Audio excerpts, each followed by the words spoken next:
ചെറിയ റോഡാണെന്നുള്ളൊരു പ്രശ്നം മാത്രമാണ്. ഇവിടെ വീതി കുറവാണ്. അപ്പോൾ ഒരു വലിയ ലോറിയൊക്കെ വന്നു കഴിഞ്ഞാൽ നമുക്ക് പണി കിട്ടും. പ്രത്യേകിച്ച് ഇതാകണ്ട, ഈ ഒരു ചീലാന്തി കണ്ട ഇങ്ങനെ വെട്ടി നിർത്തിയേക്കുവാണേ ഇങ്ങോട്ട്. അതുകൊണ്ട് തന്നെ വണ്ടിയുടെ ബോഡിയിലൊക്കെ തട്ടി ഉരസി സ്ക്രാച്ച് ആവാൻ ചാൻസ് വളരെ കൂടുതലാണ്. എൻ്റെ വണ്ടിയുടെ അങ്ങനെ ബോഡിയിൽ തട്ടി സ്ക്രാച്ച് ആയിട്ടുണ്ട്. അതുകൊണ്ടാണ് ഞാനിങ്ങനെ എടുത്ത് പറഞ്ഞത്. ഇതേ ഇവിടെ ലെഫ്റ്റ് സൈഡിൽ കാണുന്നതാണ് നമ്മുടെ അഞ്ചുതെങ്ങ് ഈ ഒരു കോസ്റ്റൽ പോലീസ് സ്റ്റേഷൻ. ഇത് മുതലപ്പൊഴി ഹാർബർ. ഇത് പണ്ടൊരു ചെറിയൊരു കുരിശടിയായിരുന്നു. അതിപ്പോൾ അത്യാവശ്യം നല്ല രീതിക്ക് അവർ ഡെവലപ്പ് ചെയ്ത് കൊണ്ടുവന്നതാണ്. ഉത്സവമൊക്കെ നല്ല രീതിക്ക് നടക്കുന്നുണ്ട് എല്ലാ വർഷവും. ഇതുകൊണ്ട് ഇവിടെ നിന്ന് ലെഫ്റ്റ് അങ്ങോട്ട് പോയി കഴിഞ്ഞാലും നമുക്ക് മുതലപ്പൊഴി ബീച്ചിൽ പോവാം. നല്ല ആളുണ്ട്, അത്യാവശ്യം നല്ല രീതിക്ക് ഇപ്പോൾ ഇവിടെ ആളുണ്ട്.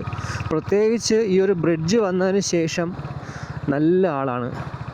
പണ്ട് ഇവിടെ ഒന്നും ഒരൊറ്റ മനുഷ്യരില്ലായിരുന്നു.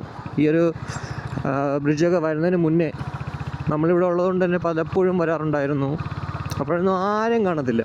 പക്ഷേ ഇപ്പോൾ അത്യാവശ്യം നല്ല രീതിക്ക് ആളുണ്ട്. പാതിരാത്രി ആളുണ്ട്. ഈ ഒരു ബ്രിഡ്ജിലൊക്കെ ഇതിൻ്റെ മുകളിലൊക്കെ ഇങ്ങനെ ചുമ്മാ വന്ന് നിൽക്കും പയ്യന്മാരും ഫാമിലി ആയിട്ടും.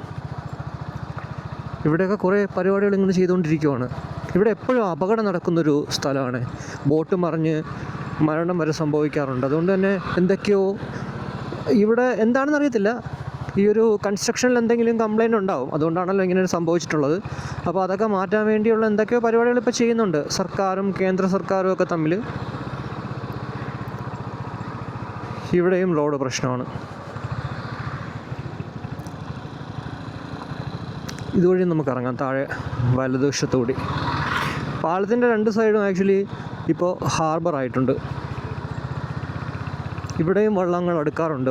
ആദ്യം മുതലപ്പൊഴി അപ്പുറത്തെ സൈഡ് മാത്രമേ ഉണ്ടായിരുന്നുള്ളൂ. പക്ഷേ ഇപ്പോൾ ഈ ഒരു സൈഡും ഉണ്ട്, പെരുമാതുറ സൈഡ്.